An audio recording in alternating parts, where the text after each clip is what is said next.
bagaimana Al-Quran itu diturunkan. Sebagaimana firman Allah, Inna anzalnahu fi lailatul qadar. Seorang sahabat Rasulullah sallallahu alaihi wasallam, Ibnu Abbas, beliau menjelaskan kepada kita sebagaimana dikutip oleh Ibnu Katsir bahwa Al-Quran diturunkan dengan dua tahapan. Akan saya jelaskan apa maksud dengan dua tahapan ini. Yang pertama, ternyata Al-Quran diturunkan dengan jumlatan wahidah. Artinya, tahap pertama menurut Ibnu Abbas, Al-Quran diturunkan, kalau dalam bahasa Jawa itu diturunkan satu geluntung, ya, lengkap 30 juz, 114 surat, 6.660 sekian, itu tahapan pertama diturunkan secara lengkap dari surat Al-Fatihah, Al-Baqarah, Ali Imran, An-Nisa, Al-Maidah sampai surat An-Nas, itu satu geluntung Allah menurunkan Al-Quran dengan tahapan pertama, jumlatan wahidan. Kapan ini terjadi? Allah Subhanahu wa ta'ala menurunkan Al-Quran jumlatan wahidah secara sempurna itu terjadi pada bulan Ramadan. Sebagaimana sekarang ini kita posisinya di bulan Ramadan. Wabil khusus Allah menurunkan Al-Quran secara lengkap itu terjadi pada Lailatul Qadar. Jadi Lailatul Qadar itu di dalamnya turun Al-Quran secara sempurna, lengkap. Ini tahapan pertama. Dari mana? Minal lauhil mahfud ila baitil izzah. Jadi Al-Quran ini tahapan pertama diturunkan secara lengkap dari lauhil mahfud. Mungkin ada yang bertanya, apa sih lauhil mahfud? Ya.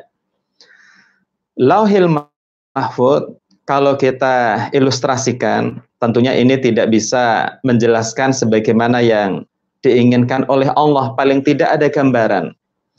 Lauhil mahfud itu semacam kitab induk yang di dalamnya berisi catatan-catatan kejadian alam semesta. Ini Allah turunkan Al-Quran satu geluntung ini yang lengkap 30 juz itu dari Lauhil Mahfud menuju Baitil Izzah. Apa yang dimaksud dengan Baitil Izzah? Dari Lauhil Mahfud menuju langit dunia. Ini menurut Ibnu Abbas, Al-Quran tahap pertama sudah diturunkan secara lengkap, satu geluntung yang tadi pakai bahasa Jawa. Kemudian tahapan yang kedua. Tahapan kedua adalah secara tafsilian.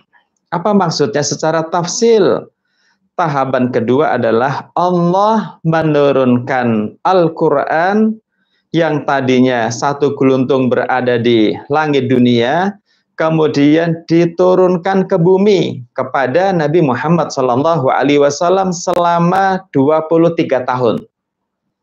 Kita ulang lagi, pemirsa yang dimuliakan Allah. Menurut Ibnu Abbas, Al-Quran itu diturunkan secara penuh dari Lauhil Mahfud menuju langit dunia.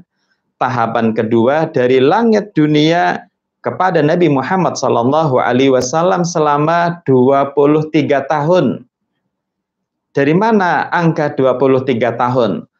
Nabi Muhammad SAW diangkat menjadi seorang Rasul, menjadi seorang Nabi ketika usia 40 tahun. Rasulullah SAW berdakwah di Makkah kurang lebih 13 tahun. Maka Al-Quran sebagian turun di Makkah sebelum hijrah, dan 10 tahun Rasulullah di Madinah turunlah Al-Quran 10 tahun itu. Jadi selama 23 tahun itu 13 tahun di Makkah, 10 tahun di Madinah. Itu secara tafsil, kadang turun beberapa ayat, kadang satu surat, itu sesuai dengan kebutuhan dan sejarah ataupun hal-hal yang berhubung dengan pertanyaan para sahabat.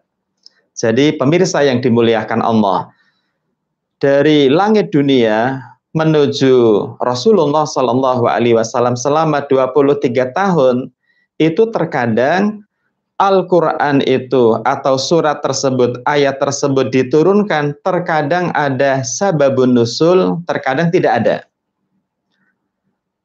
Para sahabat radhiyallahu anhum, para sahabat itu adalah generasi yang luar biasa.